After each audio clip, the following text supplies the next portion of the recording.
स्वागत है आपका मेरे चैनल पे ऋषभ राज। आज हम लोग बात करेंगे क्रेटीन के बारे में।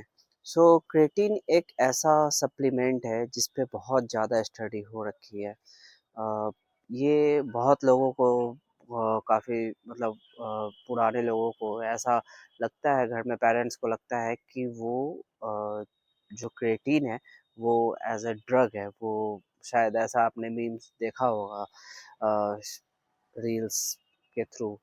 सबसे पहली बात तो क्रेटीन एक ड्रग नहीं है, एक स्टेरॉइड बिल्कुल भी नहीं है। ये एक ऐसा सप्लीमेंट है जो कि हमें फूड से मिलता है।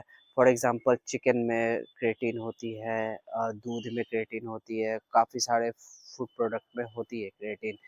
तो अ, जब हमें फूड से या फिर किसी डेयरी प्रोडक्ट से उस अमाउंट ऑफ क्रेटीन नहीं मिल पाती है, तो हम सप्लीमेंट का अ, सहारा लेते हैं।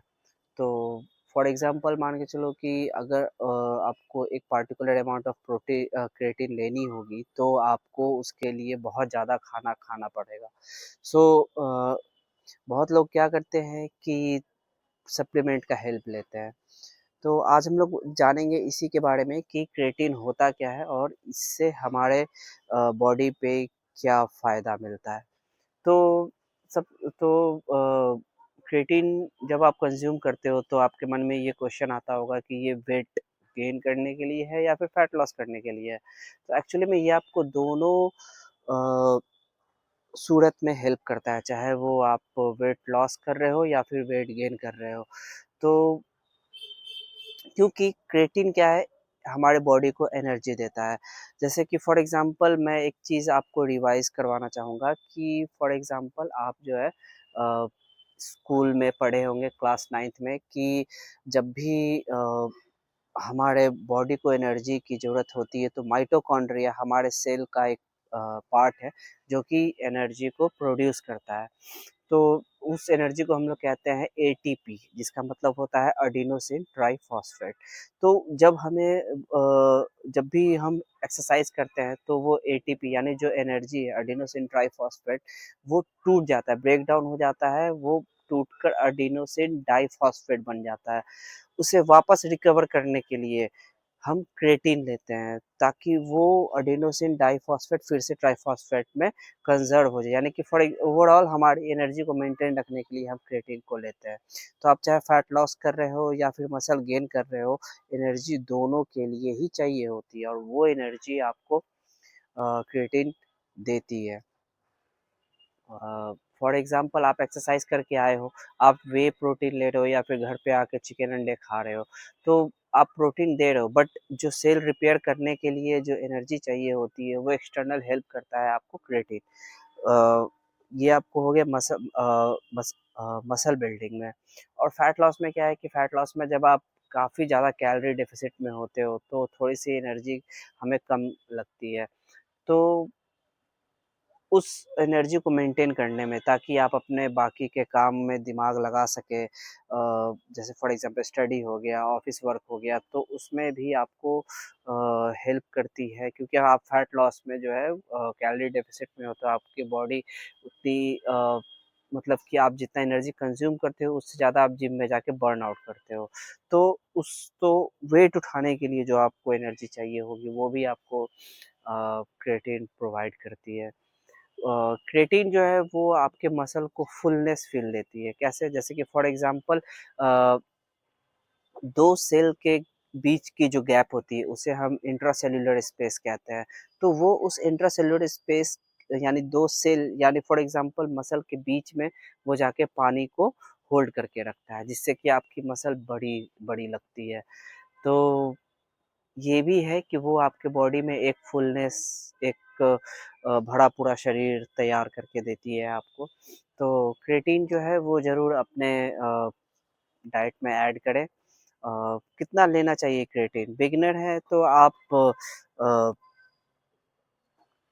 एक 3 ग्राम का स्कूप है तो वर्कआउट से पहले कॉफ़ी के साथ मिक्स करके पी लें, या फिर और 1 स्कूप जो है आप वर्कआउट के बाद पोस्ट वर्कआउट अ, वे प्रोटीन में के साथ ले सकते हैं। तो अ, फिर उसके बाद क्रेटीन जो है वो नॉर्मल वाटर में भी फ़ायदा करता है। नॉर्मल अगर उसे कुछ सपोर्ट की उतनी ज़रूरत होती नहीं है, बट अगर आप उस क्रेटीन के साथ कार्ब्स लेते हो तो उसे हेल्प मिलती है। और गर्म पानी में चाहो तो आप ले ले सकते हो, अगर चाहो तो। बाकी तो क्रेटीन अपने आप में ही एक भरपूर है, बट अगर उसे थोड़ा-सा सपोर्ट की ज़रूरत पड़े तो आप कार्ब्स के साथ लो। फॉर एग्ज़ाम्पल अगर आप व्हे प्रोटीन में अगर क्रेटीन मिला रहे हो तो उसमें आप केले ऐड कर लो या फिर खजूर ऐड ऐड कर लो। तो ये चीज़ें अगर आप पहले ले रहे हो या फिर वर्कआउट के दौरान ले रहे हो तो ग्लूकोज़ डी पाउडर आती है, उसके साथ मिक्स कर लो। तो कार्बोहाइड्रेट्स मीन्स वो कार्बोहाइड्रेट बॉडी में जाकर ग्लूकोज़ में ही कन्वर्ट होती है, तो इसलिए मैं ग्लूकोज़ वो शब्द का इस्तेमाल कर रहा हूँ।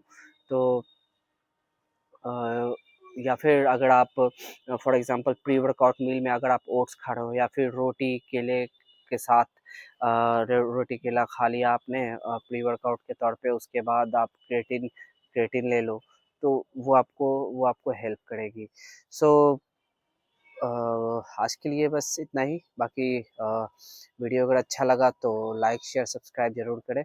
और हाँ, क्रेटिन आपको के बॉडी बिल्डिंग में बहुत ज़्यादा हेल्पफुल होगी। प्लस अगर आप अपनी वाटर जो है उसको बना के रखें, मतलब पानी ज़्यादा से ज़्यादा पिए, हाइड्रेटेड रखें बॉडी को, तो उससे कोई खतरा है नहीं, आप लॉन्ग टर्म के लिए भी यूज़ कर सकते हो। तो एज़ अ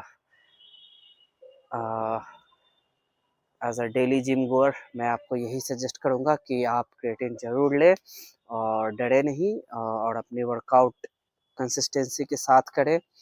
स्लीप क्वालिटी को बेटर रखें, क्योंकि बॉडी बिल्डिंग में ऐसा नहीं है कि आपने सिर्फ क्रिएटिन ले लिया तो आप सोचोगे कि अरे अब तो मेरी बॉडी बन गई। नहीं, काफ़ी सारी चीज़ें एक साथ आप कंबाइन करते हो तो जाकर वो रिज़ल्ट देता है। आपकी एक्सरसाइज अच्छी होनी चाहिए, स्लीप स्लीप क्वालिटी अच्छी होनी चाहिए, डाइट अच्छी होनी चाहिए, फूड मतलब जो आप घर पे जो जो खाना खाते हो वो टाइमली खाओ और हेल्दी खाओ। बस ऐसा नहीं है कि हाँ, हम जिम कर रहे हैं, क्रिएटिन ले रहे हैं और बाहर जाके तीनों टाइम पिज़्ज़ा बर्गर खा रहे हैं, that will not gonna work. So ऐसा नहीं है कि हाँ, एक क्रिएटिन जो है वो उसी पे आप सिर्फ रिलाई होकर अपनी ट्रांसफॉर्मेशन देख लोगे, ऐसा नहीं है। क्रिएटिन हेल्प करता है, कोई भी सप्लीमेंट हो वो हेल्प करती है, बट वो ओवरऑल रिस्पॉन्सिबल नहीं होती, and one and only thing responsible नहीं होती सप्लीमेंट की आपको एक अच्छा फिजिक बना के दे दे। तो समय के साथ साथ अगर आप डिसिप्लिन रहेंगे, इन चीज़ों को फॉलो करेंगे तो ज़रूर आप ट्रांसफॉर्मेशन देखेंगे। सो आज के लिए thank you, have a nice day.